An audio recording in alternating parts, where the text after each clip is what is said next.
Question 1. General principles of title insurance. Which of the following statements correctly explains the difference between an owner's policy and a lender's policy in title insurance? A. An owner's policy protects the lender from future claims against the title, while a lender's policy protects the owner from defects in the title. B. An owner's policy is typically required by law, while a lender's policy is optional. C. An owner's policy protects the buyer's interest in the property, while a lender's policy protects the lender's interest in the property. D. Both the owner's policy and the lender's policy provide the same coverage but are issued to different parties. Answer. C. Explanation. An owner's policy is designed to protect the buyer's ownership interest in the property, ensuring coverage for defects in the title that existed before the property was purchased, such as forgery, undisclosed errors, or errors in public records.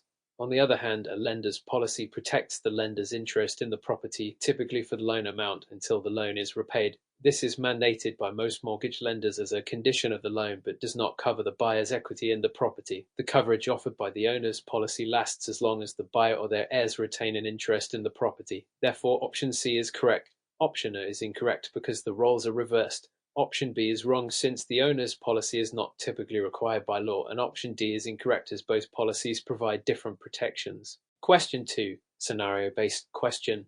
Title search and examination. Mr. Adams purchased a property, and during the title search, the title agent discovered an unresolved lien from a previous owner that was not discharged. The seller assures Mr. Adams that the lien is invalid because it was paid off years ago. However, no documentation proving the payment can be found. What should Mr. Adams do to protect his interest in the property? A. Mr. Adams should request that the seller provide a written statement confirming the lien was paid off, and this will be sufficient. B. Mr. Adams should move forward with the closing without any further action, as the lien will not affect him since he didn't incur it. C. Mr. Adams should insist on a title insurance policy that includes coverage for the lien, ensuring the title insurance company will handle the issue if it arises later.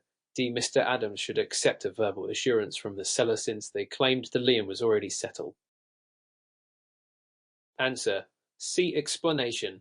In this situation, the correct course of action for Mr. Adams would be to insist on a title insurance policy that covers potential claims related to the unresolved lien. Even though the seller claims that the lien was paid off without documentation, the lien could still be enforceable, which could affect Mr. Adams' ownership rights and lead to financial consequences. Option C is correct because title insurance will protect Mr. Adams from any future claims arising from this lien. Option and option D are incorrect because informal assurances, whether written or verbal, are not legally binding or sufficient to resolve the lien. Option B is wrong because the lien remains attached to the property regardless of the new owner, potentially causing Mr. Adams legal and financial trouble. Question 3. Claims handling and dispute resolution. When a title insurance claim is filed due to a boundary dispute with a neighbor, what is the title insurance company's typical responsibility under Kentucky law? A. The title insurance company will immediately pay the claim to resolve the dispute.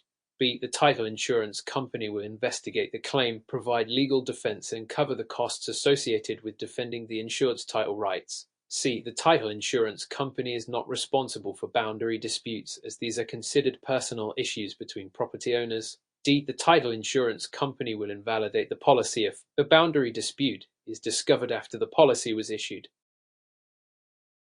Answer.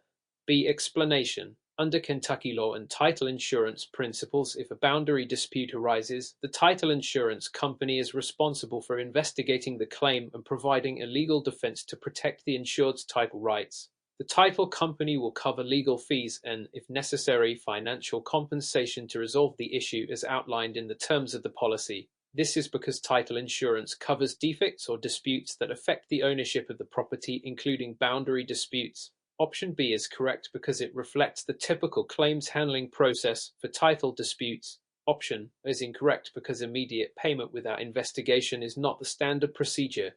Option C is incorrect as boundary disputes can directly affect title rights, which are covered under the policy. Option D is wrong because the title policy remains valid even if a boundary dispute is discovered after issuance, provided the dispute stems from an event or condition predating the policy.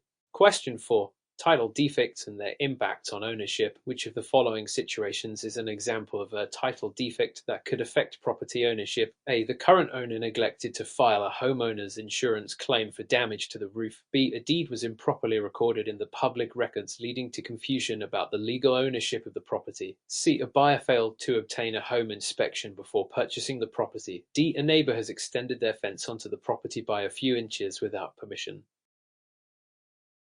Answer B. Explanation. A title defect refers to any issue that could affect the validity of the title, such as a deed being improperly recorded, as in option B. This kind of defect can cause confusion or disputes about who legally owns the property and may need to be corrected before the title can be transferred.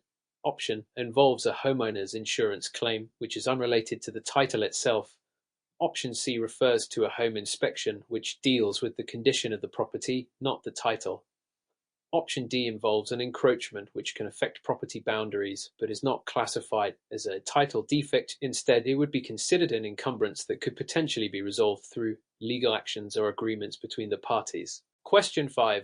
Federal laws affecting title insurance. Under the Real Estate Settlement Procedures Act, RISPAU, which of the following practices is prohibited in a title insurance transaction? A. Charging additional fees for title insurance coverage. B. Refusing to issue title insurance without a credit check on the buyer. C. Giving or receiving referral fees or kickbacks for directing title insurance business to specific agents or companies. D. Requiring buyers to pay for a lender's policy even if they don't have a mortgage. Answer C. Explanation. The Real Estate Settlement Procedures Act, RISPAU, prohibits the payment or receipt of referral fees, kickbacks, or anything of value in exchange for directing title insurance business to a particular company or agent. This rule ensures that real estate and title insurance transactions are conducted in a fair and transparent manner. Option C is the correct answer because it directly addresses the illegality of kickbacks under RE/SPA. Option A is incorrect, as title insurance fees may vary based on the amount of coverage. Option B is irrelevant, as credit checks are typically not required for issuing title insurance. Option D is incorrect because buyers usually must pay for a lender's policy if they are obtaining a mortgage, that they can't be forced to purchase an owner's policy. Question 6. Underwriting title insurance in special situations. In underwriting title insurance for a commercial property in Kentucky, which of the following is typically a key concern that might not be as significant in a residential property transaction? A. Potential environmental hazards that could result in liability for the owner. B. Whether the property is located within a flood zone requiring insurance. C. Unpaid utility bills that could result in liens against the property. D. The credit history of the commercial tenant leasing the property. Answer A. Explanation. When underwriting title insurance for commercial properties, one of the key concerns is the potential for environmental hazards, such as contamination or toxic waste, which can lead to significant liabilities for the owner. Option A is correct because environmental hazards can heavily impact commercial properties, and title insurers may need to include or exclude coverage for these risks. Option B is less specific to commercial properties, as flood zones can affect both residential and commercial transactions. Option C relates to unpaid utility bills, which are more commonly addressed in both types of transactions. Option D is incorrect because the tenant's credit history typically affects leasing agreements, not title insurance coverage. Question 7. Scenario-based question. Liens and mortgages. MS Thompson recently purchased a property and discovered that the previous owner had an unpaid mortgage that was not cleared during closing. The lender is now seeking repayment, and MS Thompson is worried about losing the property. What should MS Thompson do to resolve the issue? A. She should file a lawsuit against the lender, claiming they failed to notify her of the unpaid mortgage. B. She should rely on her title insurance policy to either clear the lien or compensate her for any losses related to the unpaid mortgage. C. She should negotiate with the previous owner to resolve the unpaid mortgage and have them pay it off. D. She should pay off the unpaid mortgage to prevent the lender from foreclosing on the property. Answer B. Explanation. In this scenario, MS Thompson should rely on her title insurance policy as it is specifically designed to protect her against previously undisclosed liens or mortgages that were not resolved during the property transfer. The title insurance company will either pay off the lien or compensate her for any financial losses related to it. Option B is correct because it ensures the problem is addressed under the coverage provided by the title insurance policy. Option is incorrect because a lawsuit is not necessary, and option C is incorrect because resolving the issue with the previous owner is not her responsibility. Option D is wrong because she should not have to pay off a mortgage she did not incur. The title insurance should handle it. Question 8. Title search and examination. Which of the following is a primary reason for conducting a title search before issuing a title insurance policy? A. To determine the market value of the property. B. To verify the accuracy of the property tax assessment. C. To uncover any existing liens, encumbrances, or defects that could affect ownership rights. D. To ensure that the property has no pending zoning violations. Answer. C. Explanation. A title search is conducted to uncover any existing liens, encumbrances, or title defects that could affect the buyer's ownership rights. Option C is correct because it addresses the primary purpose of the title search, which is to ensure that the property can be transferred without any legal claims or obstacles. Option is incorrect because market value is determined through an appraisal, not a title search. Option B is irrelevant because property tax assessments are handled by the local tax authority. Option D is incorrect because zoning violations, while important, are typically addressed separately from the title search. Question 9. Real estate transactions and closings. Which of the following documents is typically reviewed by the title insurance company before closing on a real estate transaction in Kentucky? A. The buyer's loan application to confirm the loan amount. B. The property's mortgage to determine the lender's interest and priority. C. The buyer's home inspection report to assess the condition of the property. D. The seller's property tax return to ensure taxes have been properly calculated. Answer. B. Explanation. Before closing, the title insurance company will review the mortgage to verify the lender's interest in the property and ensure that the mortgage is properly recorded and enforceable. This is crucial to determine the lender's priority in the event of any disputes or claims against the property. Option B is correct. Option is incorrect because the loan application is unrelated to the title insurance process. Option C is also incorrect because home inspections deal with the physical condition of the property, not its legal title. Option D is irrelevant as property taxes are typically addressed during closing but do not affect the title insurance process. Question 10. Risk assessment and mitigation. What is the purpose of a title commitment in the title insurance process? A. To provide a preliminary contract that outlines the specific coverage the title insurer is willing to provide. B. To document the buyer's agreement to purchase a property. C. To guarantee the buyer that no title defects exist before closing. D. To verify that the seller has cleared all liens and encumbrances before closing. Answer A. Explanation. A title commitment is a preliminary document issued by the title insurance company that outlines the specific coverage they are willing to provide and the conditions under which the policy will be issued. It identifies any potential issues with the title, such as liens or encumbrances, and lists the steps needed to clear these issues before the policy is finalized. Option is correct because it accurately describes the purpose of the title commitment.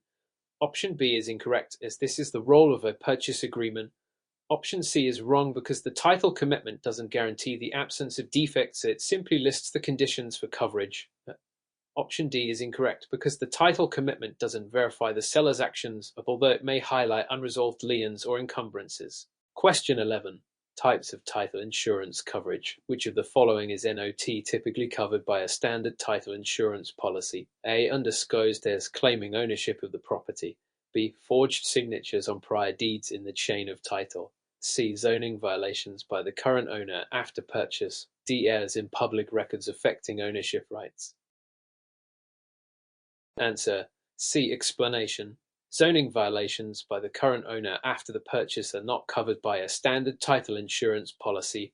Title insurance typically covers issues related to past events, such as undisclosed heirs or forged signatures, but it does not protect against violations or activities conducted by the current owner after acquiring the property. Option C is correct because title insurance does not cover zoning violations that occur after purchase. Options A, B, and D describe situations that may be covered by title insurance. Question 12. Title insurance premiums in a typical real estate transaction in Kentucky. Who is responsible for paying the premium for the owner's title insurance policy? A. The buyer. B. The seller. C. The lender. D. It varies by local custom and the terms of the sales contract. Answer. D. Explanation. The party responsible for paying the premium for the owner's title insurance policy varies based on local customs and the specific terms outlined in the sales contract. In some areas, the seller traditionally pays for the buyer's policy, while in others, the buyer is responsible. Option D is correct because there is no universal rule and the responsibility can change depending on the agreement between the buyer and seller. Question 13. Lender's policy versus owner's policy. What is the primary difference between a lender's title insurance policy and an owner's title insurance policy? A. The lender's policy protects the lender while the owner's policy protects the buyer. B. The lender's policy only covers issues related to the physical condition of the property. C. The owner's policy expires once the property is sold, while the lender's policy remains in effect permanently. D. The lender's policy includes coverage for environmental hazards, while the owner's policy does not.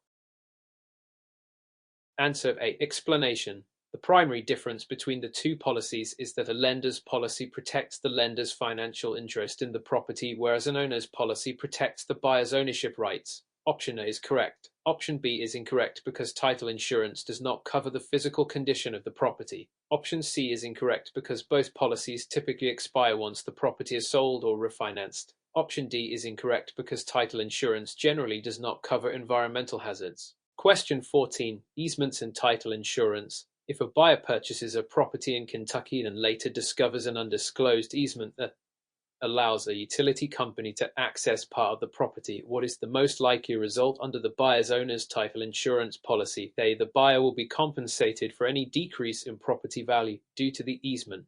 B. The title insurance company will cancel the policy. C. The utility company will be forced to remove the easement. D. The buyer has no recourse, as easements are not covered by title insurance. Answer A. Explanation. An undisclosed easement that was not revealed during the title search may be covered by the owner's title insurance policy, and the buyer could be compensated for any financial loss due to the easement's impact on property value. Option A is correct because title insurance often covers undisclosed easements. Option B is incorrect because the policy would not be cancelled. Option C is incorrect because title insurance does not provide the power to remove easements. Option D is incorrect because certain undisclosed easements are covered. Question 15. Legal descriptions and title insurance. Why is the legal description of the property important in the title insurance process? A. It provides the property's exact market value. B. It ensures that the property has no unpaid taxes. C. It defines the boundaries and location of the property to ensure accurate coverage. D. It allows the buyer to determine the condition of the property. Answer C. Explanation. The legal description is a critical part of the title insurance process because it defines the precise boundaries and location of the property, ensuring that the title insurance policy covers the correct parcel of land. Option C is correct. Option A is incorrect because the legal description does not provide market value. Option B is incorrect because property taxes are handled separately. Option D is incorrect because the legal description does not address the condition of the property. Question 16. Title commitment and conditions. The title commitment includes a list of requirements that must be satisfied before the title insurance policy is issued. Which of the following is most likely to be one of those requirements? A. A survey of the property to determine its market value. B. The payment of any outstanding liens or judgments against the property. C. A home inspection to check for structural defects. D. The transfer of utility services to the buyer's name. Answer B. Explanation. One of the common requirements in a title commitment is the payment of any outstanding liens or judgments against the property. This must be done to ensure that the property can be transferred with a clear title. Option B is correct. Option A is incorrect because surveys are not used to determine market value. Option C is incorrect because title insurance does not cover the structural condition of the property. Option D is unrelated to title insurance. Question 17. Title examination process. What is the primary purpose of a title examination? A. To ensure that the property is free of any physical defects. B. To assess the current market value of the property. C. To verify that the title is free from defects or encumbrances before it is transferred. D. To confirm that the seller has properly maintained the property. Answer C. Explanation. The primary purpose of a title examination is to verify that the title is free from defects or encumbrances that could prevent the buyer from obtaining clear ownership of the property. Option C is correct. Option A is incorrect because the title examination does not deal with physical defects. Option B is unrelated as market value is determined by an appraisal. Option D is incorrect because title examinations do not focus on property maintenance. Question 18. Subrogation in title insurance. In a title insurance claim, what does the term subrogation refer to? A. The transfer of the property to a new owner after a claim is paid. B. The title insurer's right to pursue claims against third parties after compensating the insured. C. The policyholder's right to file a lawsuit against the title insurance company. D. The lender's right to foreclose on the property if the policyholder defaults on the mortgage. Answer. B. Explanation. Subrogation allows the title insurance company to step into the shoes of the insured and pursue claims against third parties who may be responsible for a defect or issue with the title after the insurance company has compensated the policyholder. Option B is correct. Option is incorrect because subrogation does not involve property transfer. Option C is unrelated to subrogation. Option D involves foreclosure, which is not related to subrogation. Question 19. Cloud on title. Which of the following best describes a cloud on title? A. A legal issue or uncertainty that affects the validity of the title. B. A dispute over the market value of the property. C. An unpaid property tax that needs to be resolved. D. A failure to obtain homeowners insurance. Answer A. Explanation. A cloud on title refers to a legal issue or uncertainty that affects the validity or marketability of the title, such as a lien or an unresolved ownership claim. Option A is correct. Option B is incorrect because it involves property value. Option C is incorrect, although unpaid taxes can cause a cloud on title. They are just one possible cause. Option D is unrelated to title issues. Question 20. Defects in title. Which of the following situations could result in a defect in title that a buyer should be aware of before closing? A. The seller has recently refinanced the property. B. The property was inherited, but one of the heirs did not sign off on the sale. C. The seller made home improvements without obtaining a building permit. D. The property is located in a flood zone. Answer. B. Explanation. A defect in title can occur if one of the heirs of a property does not legally sign off on the sale, as this would create uncertainty about the ownership. Option B is correct because all rightful owners must agree to the transfer of property for the title to be clear. Option A does not directly create a title defect. Option C involves building permits, which are not part of title issues. Option D concerns a flood zone, but does not affect the title directly. Question 21. Title insurance and public records. Which of the following issues is AST likely to be uncovered during a title search of public records? A. Unpaid property taxes. B. A prior mortgage that was never released. C. A neighbor's claim of adverse possession. D. A judgment lien against the property. Answer. C. Explanation. A neighbor's claim of adverse possession is least likely to be uncovered during a title search, as adverse possession claims typically require legal action and may not yet be recorded in public records. Option C is correct. Options A, B, and D are more commonly found during a title search because unpaid property taxes, unreleased mortgages, and judgment liens are public records. Question 22. Title defects and resolution. If a buyer discovers a title defect after purchasing a property, what is the first course of action they should take? A. File a claim with their title insurance company. B. Hire a lawyer to file a lawsuit. C. Pay any outstanding liens immediately. D. Request a home inspection. Answer A. Explanation. If a buyer discovers a title defect, the first step is to file a claim with their title insurance company. The title insurance policy is in place to protect the buyer from financial loss due to such defects. Option A is correct. Option B is premature, and option C may not be necessary unless directed by the title insurance company. Option D is unrelated to resolving a title defect. Question 23. Marketable title. Which of the following best describes a marketable title? A. A title that is free from defects and can be transferred without legal issues. B. A title that guarantees the property has been appraised at fair market value. C. A title that includes comprehensive homeowners insurance coverage. D. A title that has been registered in the National Property Registry. Answer A. Explanation. A marketable title is a title that is free from defects or issues, making it legally transferable to another party without the risk of future disputes or legal claims. Option A is correct. Option B is incorrect because market value is unrelated to the concept of marketable title. Option C involves homeowners insurance, which is separate from title issues. Option D is incorrect because there is no National Property Registry for titles.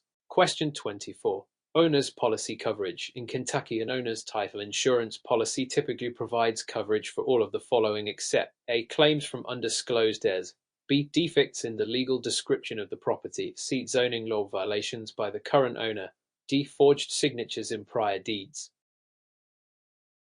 Answer: C. Explanation. An owner's title insurance policy does not cover zoning law violations by the current owner. The policy primarily protects the owner from past title issues such as claims from undisclosed heirs, defects in the legal description, and forged signatures. Option C is correct.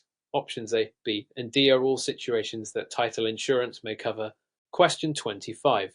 Escrow process and title insurance. What role does the escrow company typically play in the title insurance process? A. The escrow company issues the title insurance policy. B. The escrow company conducts the title search. C. The escrow company holds funds and ensures that title conditions are met before closing. D. The escrow company determines the legal boundaries of the property. Answer: C. Explanation. The escrow company is responsible for holding funds and ensuring that all conditions, including title-related conditions, are met before the transaction is finalized and the title is transferred to the buyer. Option C is correct. Option is incorrect because title insurance policies are issued by title insurance companies. Option B is incorrect. The title company typically conducts the title search. Option D is unrelated to the escrow company's responsibilities. Question 26. Exclusions in title insurance. Which of the following is typically excluded from coverage in a standard owner's title insurance policy? A. Claims arising from unpaid property taxes. B. Claims related to building code violations by previous owners. C. Claims arising from public utility easements. D. Claims of forged signatures on prior deeds. Answer: C. Explanation. Standard owner's title insurance policies usually exclude public utility easements from coverage, as these easements are considered common and typically do not interfere with property ownership. Option C is correct. Options A, B, and D represent issues that may be covered by title insurance. Question 27. Title insurance endorsements. A buyer in Kentucky wants additional protection for future improvements to their property. What type of title insurance endorsement might they request? A. Zoning endorsement. B. Survey endorsement. C. Access endorsement. D. Construction loan endorsement. Answer A. Explanation. A zoning endorsement provides additional protection to the buyer for future improvements, ensuring that the property is properly zoned for the buyer's intended use. Option A is correct. Option B provides protection based on survey discrepancies. Option C deals with access rights, and option D is related to loans for construction but does not specifically cover improvements made after purchase. Question 28. Title insurance and foreclosure. How does a foreclosure affect an existing lender's title insurance policy? A. The policy is automatically voided. B. The lender may file a claim if the foreclosure reveals a title defect. C. The policy is transferred to the new owner after foreclosure. D. The policy covers any losses related to physical damage to the property. Answer B. Explanation. If a foreclosure reveals a title defect, the lender may file a claim with the lender's title insurance policy for protection against financial loss. Option B is correct. Option A is incorrect because the policy is not voided. Option C is incorrect because the policy typically does not transfer to a new owner. Option D is unrelated because title insurance does not cover physical damage. Question 29.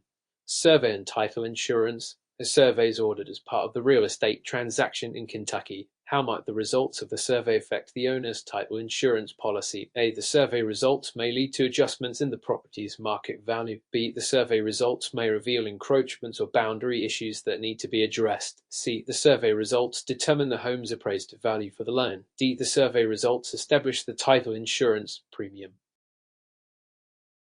Answer B. Explanation. A survey may reveal encroachments or boundary issues that could affect the title. These issues might need to be addressed to ensure that the buyer has clear ownership of the property. Option B is correct. Option A is incorrect because surveys do not determine market value. Option C is incorrect because appraisals determine value. Option D is incorrect because the survey does not directly determine the title insurance premium. Question 30. Special warranty deed. A buyer in Kentucky receives a special warranty deed at closing. What does this deed guarantee? A. That the seller has clear and marketable title. B. That the seller has not encumbered the property during their ownership period. C. That the property is free of any zoning restrictions. D. That the seller will cover the cost of any necessary repairs after closing. Answer: B. Explanation. A special warranty deed guarantees that the seller has not encumbered the property during their ownership period. It does not provide protection against title defects that may have occurred before the seller's ownership. Option B is correct. Option is incorrect because a special warranty deed does not guarantee a completely clear title. Option C is unrelated to the deed, and option D involves repairs which are not covered by a special warranty deed.